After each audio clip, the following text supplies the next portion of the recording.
Yep. But you're probably wondering why, which is a good question to ask, which I am qualified to answer. But you're probably wondering, Caden, how are you qualified? And I'm really glad you asked.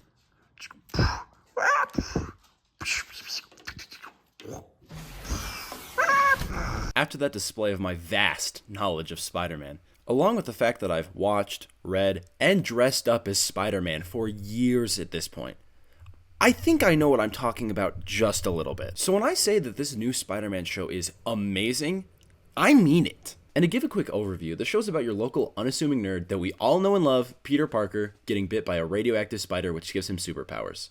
And if you know anything about Spider-Man at all, you'll have heard the same old story 100 times before. And what I love about Your Friendly Neighborhood Spider-Man is not what it does the same as all the other Spider-Man projects that have come out recently, but what it adds and what it changes. Jeff Trammell and his team have done a spectacular job with introducing a new Spider-Man without making it feel old and stale with how many times we've seen it happen before. And with how this show was originally supposed to take place in the MCU early in development, it feels extremely fresh with the new setting and characters while still having recognizable moments and little tidbits from the movies if you really pay attention and look out for them. With my favorite example being from the first episode when Spider-Man catches a car from hitting a bus, which is almost a bar-for-bar recreation of the scene from Civil War. Although the MCU influence is really cool to spot if you're a huge nerd like me, it points out one of the only real problems that the series has, and that's the fact that at some points throughout the show you can really tell that switching from 2D to 3D halfway through production, and then also switching from an MCU origin story to its own things, had some impacts on the quality of the series at some points. Despite the rocky production, the show really is a joy to watch with the super good writing and fantastic voice actors.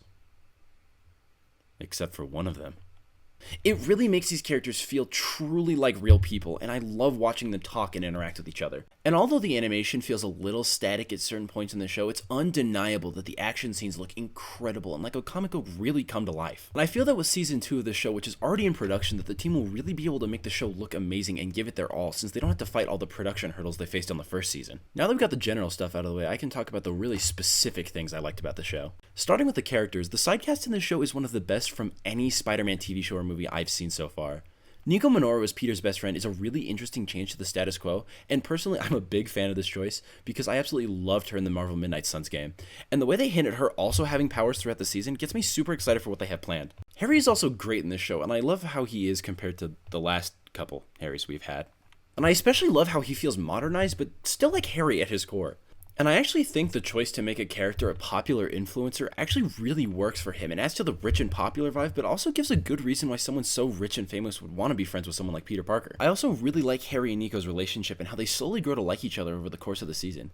Giving the side characters lives and relationships of their own really adds a lot to the series and makes you care about these characters more. I really think the main problem with MCU Peter is once someone joins the main cast, they have almost nothing to do outside of being friends with Spider-Man, and that gets really repetitive really fast. The way the show gives a lot of screen time to the cast other than Peter is used really well, especially in the case of Lonnie. Watching Lonnie slowly transform into Tombstone over the course of a season is heartbreaking when you realize him and Spider-Man are going to fight eventually, and it's executed so flawlessly by the team. The best stories from Spider-Man come from when his life as Peter Parker and his life as Spider-Man mix, and this show does that to a T.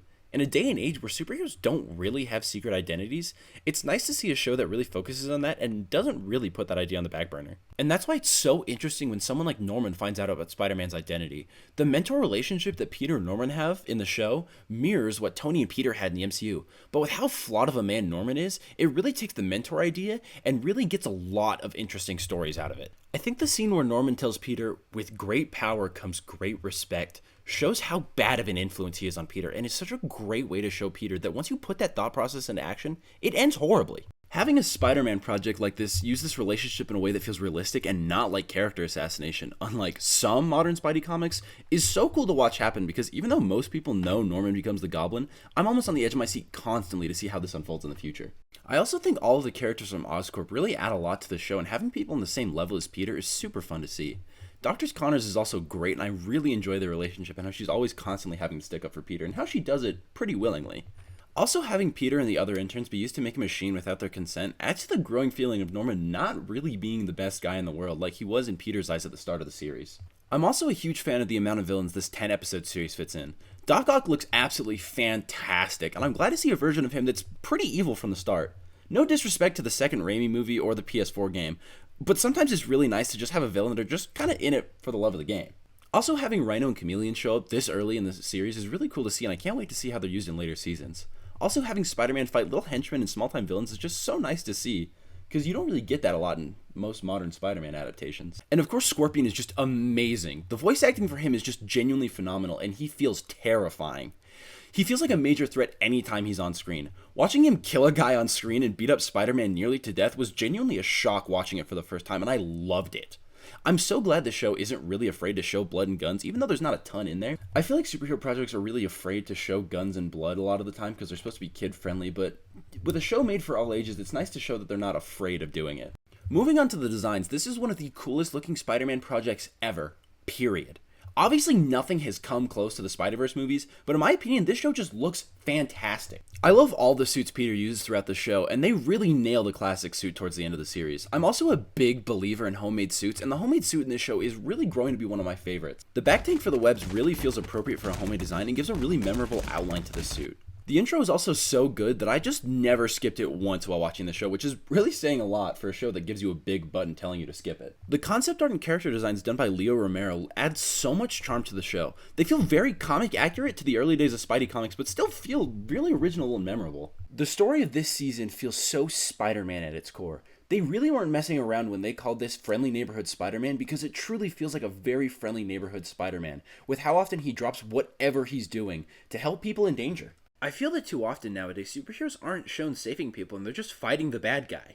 Showing your heroes saving people adds a down-to-earth element and really grounds the character while also still giving them their comic booky abilities. Spider-Man of all characters is known for heavily trying to save everyone, so having the show emphasize this really proves that the crew working on it cares about the character and knows what they're doing. The way the show conveys the themes of responsibility and the stress and guilt that can come from that in both Peter and Lonnie, and how that affects people differently and how it can shape the choices you make really hit hard for me.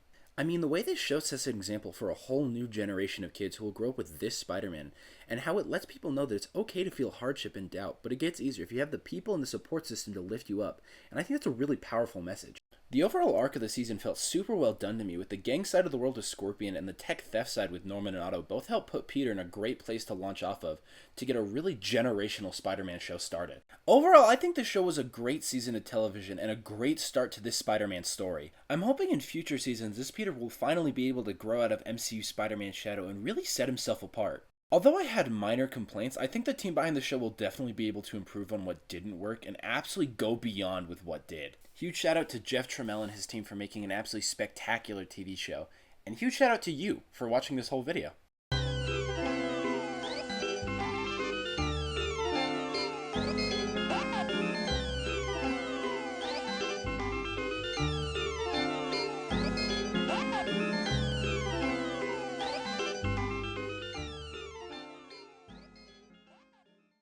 Now that the video's over, I just have to sit here and wait until Spider-Man Brand New Day comes out.